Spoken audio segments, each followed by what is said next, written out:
I'm joined now by Inayat Bunglawala of the Muslim Council of Britain and also by Sheikh Malik, who's an author who's been critical of the MCB.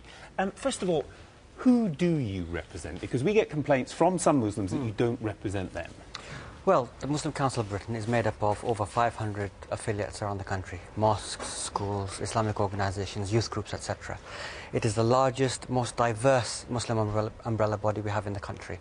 It does not claim to represent each and every Muslim of the 2 million Muslims we have in this country.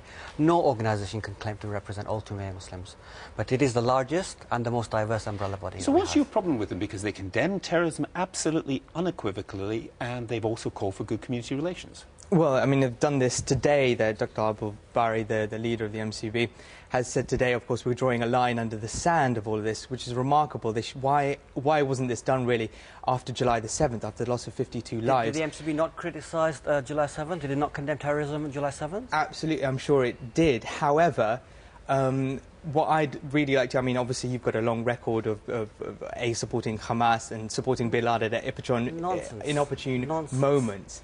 And to go on further from that, what I'd like to ask you now is, if you have moved on theologically speaking, and you are going to sort of re-examine all of these things and draw a line under the sand, then let me ask you this question, which is, do you think suicide bombings are halal or haram in Islam? It's a haram. I'm surprised absolutely forbidden. Allowed. Any act, as Dr. Bari made clear today, and have made clear over the last few years, any act which deliberately seeks to harm innocent civilians is absolutely forbidden. This is unanimous in the Muslim world. So then why, for example, do you support Sheikh Khadawi and also Sheikh Ahmed Yassin, and your own tutor at one point was Abu Ayman, who was from Hamas? Sorry, who supports and this is in the 1990s. Who supports Your organisation does. No, and it does not not. Only that, you, as the editor of Trends magazine in the early 90s, supported Hamas.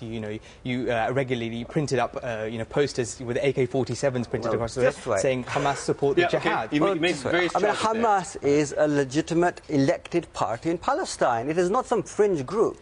It is a group which is elected in Palestine, which we, as a democratic country, should deal with. Whether we like it or not, we should respect the wishes of the Palestinian people. OK, but it's not just that they're a political organisation, they're a theological one as well. And theologically speaking, they justify suicide bombings in Palestine. Do you... So, well, we don't. Let me answer that. Do you think it's part of your role as an organisation to take on those theologically who justify suicide bombings and killings? Yeah, absolutely. But we cannot take on the whole world. I mean, this is ridiculous that we now are being asked to somehow get involved in Palestinian issues.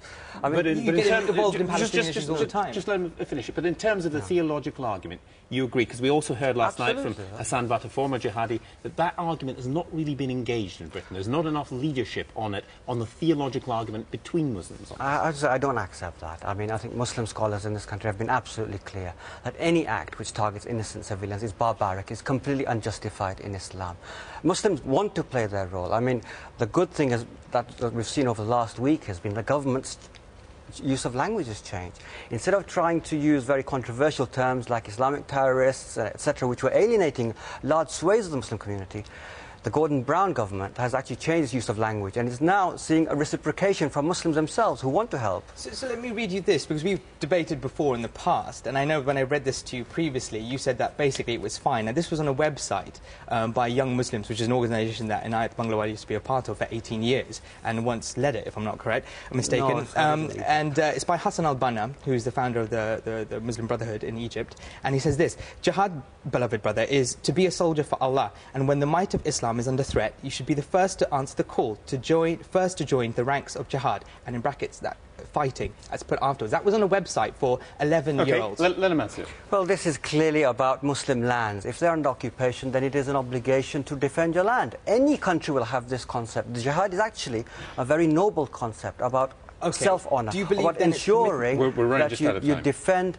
the honour of the country. If you're attacked, of course it's right to self-defence. Is it right to kill British soldiers in Iraq?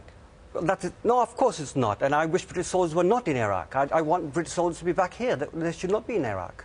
Iraq should be governed by the Iraqis. OK, we'll leave it there. Thank you both very much.